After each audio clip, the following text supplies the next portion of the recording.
This is a review of the first 10 regular episodes on the Potential Reality channel. The first video on this channel was launched December 7th of 2021 as the Potential Reality trailer. On January 5th, the first of 8 episodes on the 8 playlist was posted. This was also the start of videos being released every Wednesday. I pose the question, is the world a better place because of your existence? The first full episode was on my trip to South America and learning of the great 19th century British adventure explorer Richard F. Burton, who lived 1821 to 1890. South America proved to be a challenge for me as it was going through political crisis, an economic meltdown, record-breaking inflation, extreme violence, corrupt law enforcement, and 2 revolutionary groups trying to overthrow the government of Peru, the Shining Path and Tupac Amaru. Peru was the first part of my trip. Both organizations posed extreme danger to travelers. My life was often in peril while there. I know of no other person who has explored and learned of as many places and cultures as Richard F. Burton had. I have posted 3 videos on his life. He was absolutely obsessed with knowing everything about a place and culture. Even before entering Oxford University, he knew several languages and would continue throughout his life learning dozens more. His curiosity drove him to see things that Westerners were not allowed to see. Places, if it were known he was there, would have met immediate execution. His talent with language and blending into culture allowed him, in disguise, to do this. He became known for his exploration and understanding in what are today India, Pakistan, Iran, Afghanistan, the Middle East, East and West Africa, Brazil, and many other areas. His adult life, in a sense, was essentially split into 3 portions. The first, he was constantly doing grand exploratory trips at an obsessive pace and understanding things Westerners did not understand. The second portion of his life came after marriage at the age of 40. He typically worked at British consulates in Brazil, Africa, Syria, parts of Europe, and some other places. While working for consulates, he would spend much more time fanatically exploring the regions around the consulate than he would actually doing his job. The third portion of his life, his elderly years, he spent in the same amount of intensity, but in writing and translating. Many of his translations were the first in English of classics, such as the Book of 1,000 Nights and a Night, also known as the Arabian Nights, the Kama Sutra, and many others.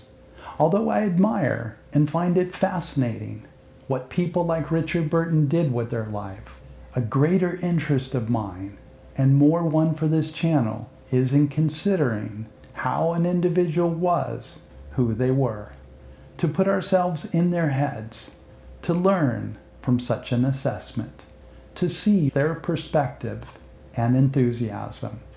Richard may not have been a tantamount example of emotionality, but there is so much about his life that is exemplary. Though we do not have the answers as to how he did or thought about most things he did, I think the important place to start is to acknowledge that such individuals are human, not so different than any of us. The potential of most of us is probably the same, which is to say, any of our potential is probably greater than anything people like Richard have done.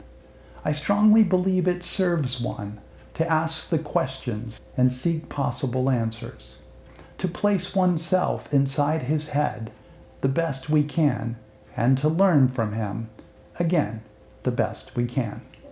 I assume his level of curiosity must have been monumental, maybe as great as anyone in history.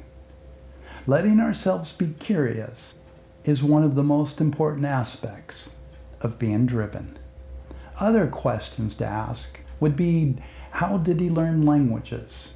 How was fear as absent as it was? And to continue with question after question. This forces our brains to consider and come up with reasonable answers. When we have reasonable answers, we can implement them into our lives. The next 3 episodes are about national problems in the U.S. I believe we as a society often fail to ask what more we can be. We tend to see things or people as they are and nothing more. We don't look at what things or people can be. We don't look on all levels as to what we can be as a society, as a world. This will be a continuing theme throughout my channel. We limit ourselves greatly. We as a society do this to our children as they are growing up. We don't allow them to see their potential and instead convince them that they are only capable of something far less than their potential. We allow the system to control the minds of our children, convincing them that they are not capable of great things. This sets us up with innumerable addictions such as social media, shopping, alcohol, games, TV, drugs, smoking, or now vaping, gambling, and many other things. We are not developed as we should be to resist these addictions. We cannot face the present moment and instead seek to constantly escape it. I state the following issues and feel it is critical that we ask why. We rarely ask why and instead accept things as they are, even if tremendous improvement can be made. We in the U.S. have the world's most expensive healthcare system, by far, yet in nearly all health statistics, we are the worst among developed countries. We have a greater percentage of our population imprisoned than any country in the world, and some believe in history. Yet we still are an extremely violent country. We have a shocking number of our children living on the streets. We have little to no concern about most of these things.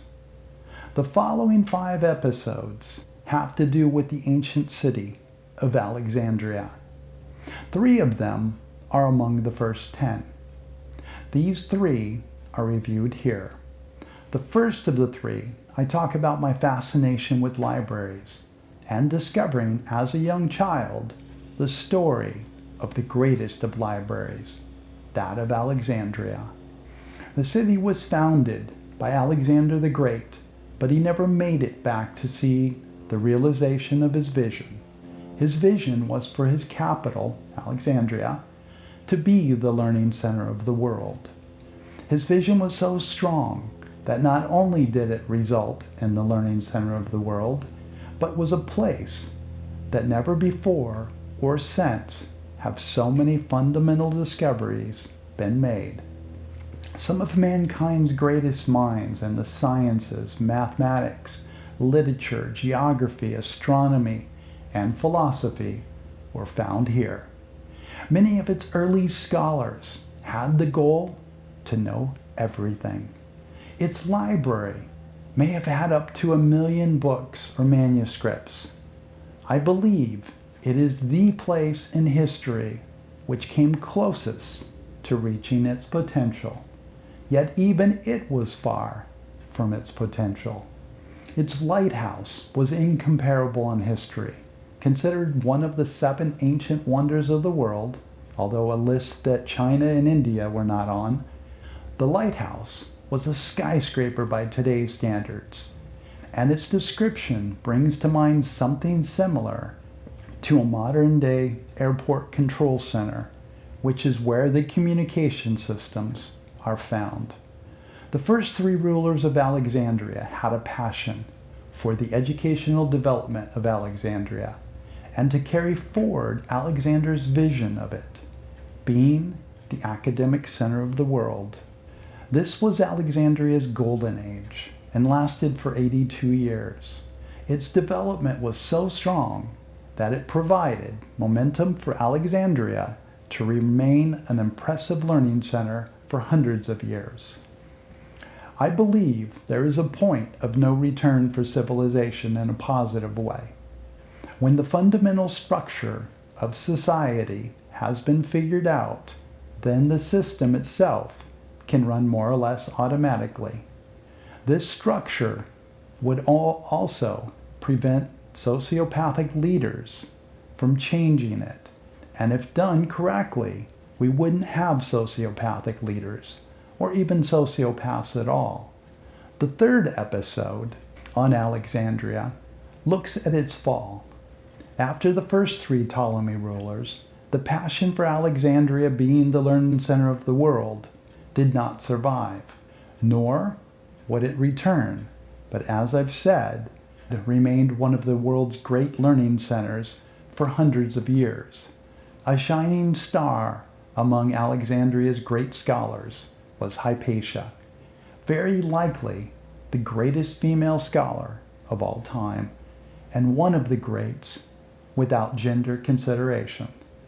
The appreciation for academic knowledge had nearly collapsed, and a Christian mob believed academic pursuits and knowledge were the work of Satan.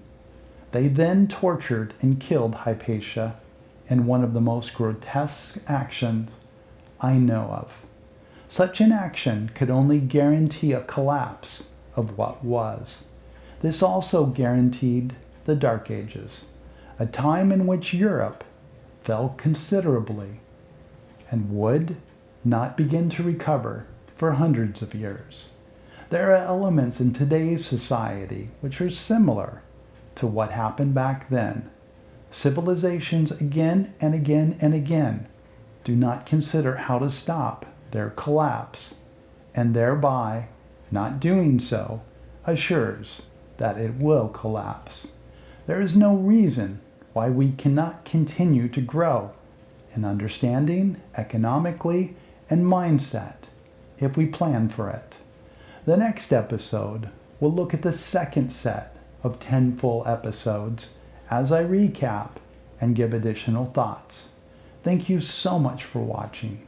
Please support the channel by subscribing and liking. See you in the next episode.